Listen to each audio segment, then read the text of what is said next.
Hi welcome to మనం TV. నేను మీ కట్టా కార్తిక్. మనతో ఉన్నారు ప్రముఖ రాజకీయ విశ్లేషకులు అంకం చౌదరి గారు. సార్ నమస్కారం. నమస్తే. బాగున్నారా? బాగున్నానండి. సార్, విషయం ఏంటి అంటే చట్టం తన చుట్టం అనుకున్నాడు, అధికారం శాస్త్రం అనుకున్నాడు. బిఆర్ అంబేద్కర్ రాజ్యాంగాన్ని పక్కన పెట్టేసి రాజారెడ్డి రాజ్యాంగాన్ని అమలు చేశాడు. తన పార్టీ నుంచి గెలిచిన ఎంపీనే జైల్లో పెట్టించి చిత్రవదర కొట్టేరా చేశాడు. ఇలా కేసు జగన్మోహన్ రెడ్డి మీద నమోదైంది ఏత్రిగా. ఐ థింక్ కూటమి వచ్చాక తొలి కేసు నమోదైంది. ఎలా చూస్తున్నారు ఈ కేసుని? ఈ కేసులో జగన్కి ఎలాంటి పనిష్మెంట్స్ ఉంటాయి? ప్రారంభం కార్తిక్ గారు, ఇది మొదలైంది. ఇది ఇంకా చాలా ఉన్నాయి. ఇంకో జన్మ అంటూ ఉంటే ఆ జన్మ కూడా రోజు న్యాయస్థానాల చుట్టూ తిరిగితే సరిపోయినటువంటి అభియోగాలు రాబోతున్నాయి.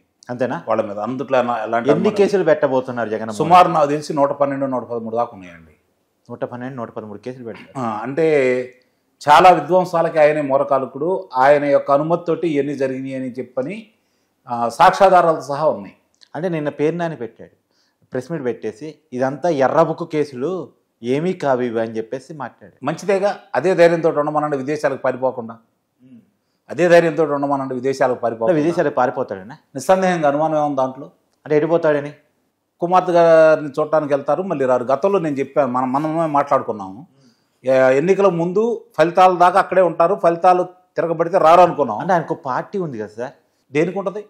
ఎక్కడుంది? ఎక్కడ 11 మంది ఎమ్మెల్యేలు ఉన్నారు, ఉంటారు. మరి ఆయన శాసనసభకే రావడానికి ఇష్టపడలేదు.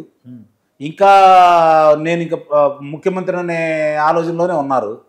ఇప్పుడు ఆయన ఉన్నటువంటి వాహనాలు కావచ్చు, ఆయనకున్నటువంటి పర్యవేక్షించే అధికారులు కావచ్చు, పరిసరంలో ఉన్నటువంటి ప్రాంతాల్లో అతను మాట్లాడే విధానాలు కావచ్చు, ఇంకా తనే ముఖ్యమంత్రి అనుకుంటున్నాడు. కళ్ళు మూసి కళ్ళు తెరుచుకుంటే మళ్ళీ ముఖ్యమంత్రి అవుతాను అనుకుంటున్నాడు కదా. కళ్ళు మూసి కళ్ళు తెరిచేదానికి 5 సంవత్సరాలు వస్తాయి అనుకుంటున్నాడు. అవును, అలా అనుకుని ఉంటున్నాడు. మరి అతను విజయసారి పారిపోతాడంటే అనుకున్నాడు, కానీ తిరగబడింది కదా బొమ్మ. నాకు వచ్చింది కళ, వాస్తవం అది కాదని చెప్పిన అర్థమవుతుంది కదా. అందుకోసం ఇందాక మీరు అన్నారు రాజారెడ్డి గారి రాజ్యాంగం అని చెప్పని. రాజారెడ్డి గారు రాజశేఖర రెడ్డి గారి కంటే కూడా జగన్మోహన్ రెడ్డి గారి కంటే కూడా మంచివాళ్ళు. చాలా మందికి తెలియని విషయం ఏంటంటే కొడుకు రాజకీయ భవిష్యత్తు గురించి ఆలోచించేసి నేరాలన్నీ తన మీద వేసుకొని కొడుకు రాజకీయ భవిష్యత్తును దృష్టిలో పెట్టుకొని అతను ఆహుతి అయిన వ్యక్తి రాజారెడ్డి గారు. రాజారెడ్డి గారితో పోల్చకూడదు ఇతన్ని. రాజారెడ్డి గారి దగ్గరికి ఎవరన్నా వెళ్తే ముందుగా ఆయన దగ్గరికి వెళ్ళి వాస్తవాలు ఏం చెప్తే వాళ్ళకి న్యాయం జరిగేది. అది అక్కడ ప్రాంత ప్రజలు చాలా మంది తెలుసు. కొన్ని అకృత్యాలు జరిగితే జరిగినాయి, వాస్తవమే. నేను ఈ పదం ఎందుకన్నానంటే టీడీపీలు ఆరోపించేది, ప్రతిపక్షాలు వీళ్ళకి కూడా తెలియక మాట్లాడుతున్నారని నేను అనుకుంటున్నాను. అంతేనా? ఇప్పుడు వ్యవస్థలనే ఎప్పుడు నుంచి నాశనం అయిపోయినాయి చెప్పండి. 2004 రాజశేఖర రెడ్డి గారు ముఖ్యమంత్రి అయిన కానించే కదా. అంతకుముందు కాంగ్రెస్ పార్టీ వాళ్ళు ముఖ్యమంత్రులు ఉన్నారు కదా. మరి అప్పుడు మధ్య లేని మనిషి గురించి అప్పుడు ఎందుకండి, ఇప్పుడు జగన్మోహన్ రెడ్డి గురించి చెప్పండి. అదే చెబుతున్నాను. అంటే అక్కడి నుంచి మొదలైనవి ఆ వేళ్ళు అనుకుని ఆనాడు వచ్చినటువంటి అధికారులు, ఆ రోజు ఆయనకి అనుకూలంగా పనిచేసిన వాళ్ళు ఇప్పుడు ఇక్కడ మొదలు పెట్టారు కదా. చూసారా మీరు వ్యత్యాసం? అదే అధికారులతో చంద్రబాబు నాయుడు గారు పనిచేయించుకున్నారు కదా, బాగానే పనిచేశారు కదా. మరి ఇతను వచ్చిన తర్వాత ఎందుకు అలా తయారయ్యారు అంటే గత అనుభవాలు దృష్టిలో పెట్టుకొని. ఇప్పుడు ఆ రోజు ఉన్నటువంటి అధికారులే కదా న్యాయస్థానాల చుట్టూ తిరిగి కారాగార వాసం అయింది. మరి చంద్రబాబు నాయుడు గారు ఉన్నాడు 14 సంవత్సరాల వాళ్ళు కాలేదు కదా. మరి గవర్నర్ ఇది మన ఆర్బీఐ గవర్నర్లు అయ్యారు, వివిధ శాఖల్లో పదోన్నతి పొందారు, కేంద్ర సంస్థల్లో చాలా మంచి మంచి పదోన్నతులు సాధించారు. మరి విజయరామారావు గారు లాంటి వాళ్ళు సిబిఐ డైరెక్టర్లు అయ్యారు. ఇప్పుడు నా బాధ ఏంటంటే ఆ రోజు జగన్మోహన్ రెడ్డి గారు అక్రమాస్తుల కేసులు ఇరుక్కుంటే ఒక ఐఏఎస్ అధికారి, ఒక మహిళ శ్రీలక్ష్మి ఆ కేసులు ఇరుక్కున్న విషయం తెలుసు, అనేక మంది అధికారులు ఇరుక్కున్న విషయం తెలుసు. ఇవాళ కూడా జగన్మోహన్ రెడ్డి గారి చర్యల ఫలితంగా ఇద్దరు ఐపీఎస్ అధికారులు, ఒక డాక్టరు, వీరు కూడా ఈ కేసులో ఇరుక్కున్నారు.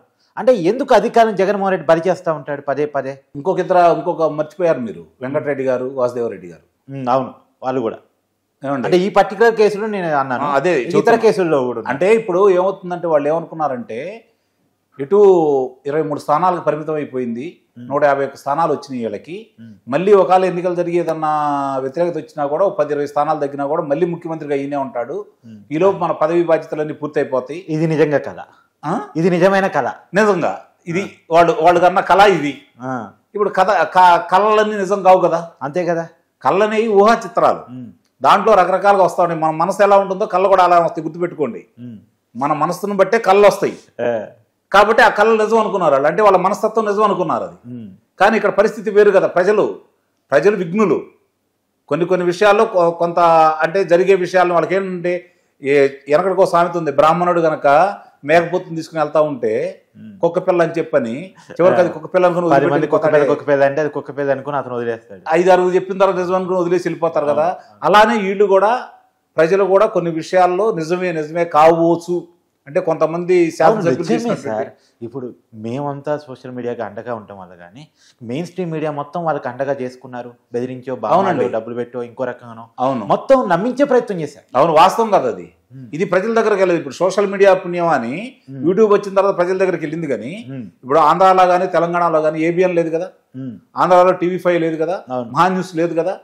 మరి అంటే ఇప్పుడు ఇంక మొత్తం వాళ్ళ గొంతుకే వినపడింది కదా. అవును, కాబట్టి అదే నిజం నమ్ముకుంటారు. మనం టీవీ లాంటి అనేక సంస్థలు ప్రజా గొంతుకులై నిలిచి నిస్సందేహంగా అందుట్లో అనుమానం. మీరు చేసిన ఇప్పుడు రాముడికి ఆ రోజు సుగ్రీవుడు, హనుమంతుడు వీళ్ళందరూ చేసిన సహాయం లాగానే మీరు అందరు కలిసి చేశారు. చేస్తేనే ఈరోజు ఈ ప్రజలకు చైతన్యవంతులయ్యారు. ఆ స్థానిక పరిస్థితులు వాళ్ళకి అర్థమైపోయినాయి. ప్రజలకు ఇంకా బలంగా వెళ్ళింది. అవును, కాబట్టే ఈ ఫలితాలు ఎలా వచ్చినాయి. ఇప్పుడు నెక్స్ట్ ఏం జరగబోతుంది జగన్? అదే దానికి చెబుతున్నానండి. ఇప్పుడు సిబిఐకి సంబంధించినటువంటి 18 కేసులు చిల్లర కావచ్చు, వాళ్ళ వరకు వాళ్ళు సిబిఐ ఈడీ కలిపి వాళ్ళు జరుగుతూ ఉంటాయి. అదేంటంటే వాళ్ళ పరిధి వేరు. ఇప్పుడు ఇక్కడికి వచ్చేతలికి ఇది రాష్ట్రానికి సంబంధించింది. ఈ రాష్ట్ర పరిధిలో జరుగుతున్నటువంటి కార్యక్రమాల్లో ఈరోజు ఇది దానికి ఆయన కాపాడుకోవడానికి అవకాశం లేదు. అవును, వాస్తవాలు కనపడుతున్నాయి అక్కడ, కళ్ళ ముందు కనపడుతున్నాయి. ఇప్పుడు ఒక శాసనసభ్యుడిని నిర్బంధంలో తీసుకుంటే శాసనసభాపతి ఇబ్బంది పెడతాడు.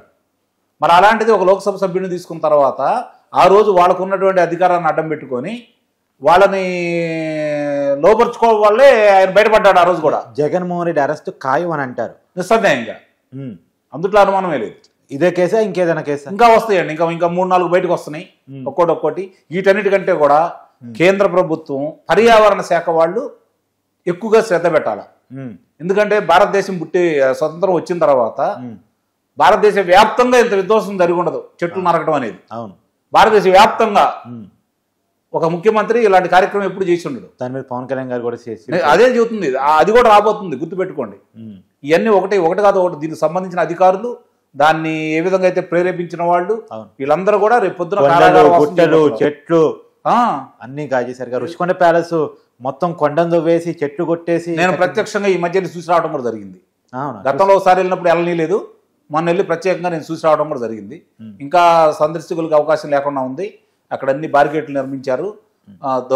పక్క నుంచి వెళ్ళి చూడటం జరిగింది. 2 పర్యాయాలు కూడా చూశాను నేను దాన్ని. మామూలుగా అంతకుముందు రుషికొండ వెళ్ళాను నేను, చాలా పర్యాయాలు వెళ్ళి రావడం కూడా జరిగింది. కానీ మొన్న వెళ్ళి చూసిన తర్వాత అక్కడ కొన్ని సముదాయాలు ఉన్నాయి, వ్యాపార సముదాయాలు చిన్నవి పెట్టుకుని ఉన్నాయి అనమాట. దాన్ని కూడా రేపు పొద్దున ఈయన వస్తే ఇప్పుడు వాళ్ళు అంటున్నారు పొరపాటున ఆయన వచ్చింటే మేము ఉండేవాళ్ళం కాదండి. అంటే ప్రజలకు ఏ విధమైన అక్కడ ఒక అంటే బస్సు సముదాయం కూడా ఉందండి. ఓకే, దాన్ని కూడా తీసేశారు. సరే, ఎనీవే ఇక ఫైనల్గా చెప్పండి, ఎప్పుడు జగన్కి నోటీసు రాబోతున్నాయి, ఎప్పుడు అరెస్ట్ జరగబోతుంది అంటే ఏం చెప్పచ్చు? ఈ నెలాఖరులోపు వరుసనే అందరికీ 41 నోటీసులు వెళ్తాయి. విచారణకు రమ్మంటారు. విచారణలో వాళ్ళు సరిగ్గా సమాధానం చెప్పరు, తింగరగానే చెబుతూ ఉంటారు. ఎందుకంటే విచారణకు హాజరవుతారా లేదా అనేది కూడా క్వశ్చన్ మార్క్. హాజరు కాకపోతే ఎక్కడుంటే అక్కడ తీసుకెళ్ళి అదుపులో తీసుకుంటారు కదా. ఒకసారి చూస్తారు, 2 సార్లు చూస్తారు, 3వ సారి అయితే అదుపులో తీసుకుంటారు కదా. చట్టం తన పని చేసుకుపోతూ ఉంటది.